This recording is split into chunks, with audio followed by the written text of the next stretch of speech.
Yeah, great to look around that hotel, wasn't it? I'm not sure I can afford to stay in there, but it looks very, very nice if you can afford it. Now, we've seen lots of winners so far. 2 of them trained in the UK. Marty Talty is with you now, who's the manager of the international department at Dubai Racing Club. And Marty, pretty pleased with the way things are going so far? Oh yeah, I mean you have to be pleased. Not the internationalisation, as you say, 2 winners from the UK, 2 from South Africa, but just have a look at the jockeys that have ridden the winners: Frankie, Christoph Sumion, Ted Dirk, and Kieran Fallon, and Richard Hill's the first race. So you've got the best jockeys, you've got the best trainers, and some very good horses from some strong racing countries.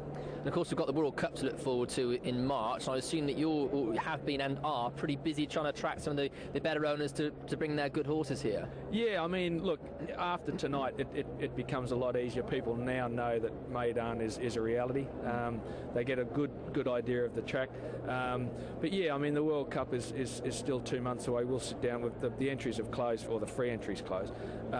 We'll sit down on Sunday and go through them and start issuing the first round of entries. Zenyat is not amongst the entries, but we're still hopeful. It just all depends on what her owner's doing, whether she wants to take on Rachel Alexander. But there's still Gio Ponti from America and a few others. So we're quite happy with it. I think this year, as you'll see from this first round of the Maktoum Challenge, I think the World Cup will be a strong European challenge. And is the pressure being a little bit more on you now Meydan's open to try and attract more international runners?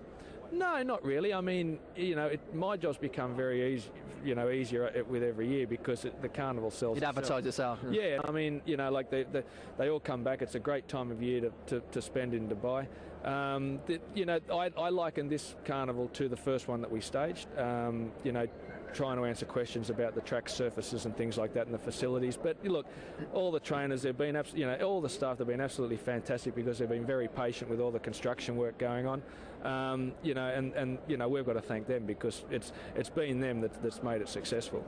And any new country, you haven't had races here at the carnival before, any new countries who are going to embrace Meydan? Not so much this year. I mean, the Indians are back. The Indian horses arrived yesterday. They're due to run next weekend. They've got a very good sprinter called Oasis Star. She's due to run next week. But no, I mean, they're all sort of back again. Turkey's back again. Macau's back again, as we saw earlier on tonight. So, we've welcomed horses back from Italy. So it's all back. I mean, the Australians will come for the World Cup, but we're trying to get them here for the carnival. But the horse that you need here for a carnival, there's still good prize money in Australia. So, and if they're racing well there, then they'll come up for the World Cup. It was a good summer for the Australians. Scenic Shot winning for them at Royal Ascot. Scenic Blast. Yeah. I mean, look, that's. I think we'll find that the sprint races on World Cup, they'll become very popular because it's ideally placed. It's 3 weeks after the big sprint in Melbourne, the Newmarket Handicap, and then they can come here and run, and then they can go on to England. And of course the big race on Saturday, the Lightning Stakes. It's now probably the key lead up to the Ascot race. So we'll be targeting those horses, and of course the filly that won the other day, Black Caviar. There's an interest in there for her to come. So I think the sprints are wide open now. Well, look, good luck for the rest of the carnival. You've done a great job getting these international horses here, and we'll speak to you again soon. I have a lot of help. Thanks, Brett. Yeah, it is a team effort. Quite rightly, Martin sort of reiterates that. There's lots of people working behind the scenes at Dubai Racing Club to try and attract all of the best horses. You need the best owners, the trainers, and everybody else to try and get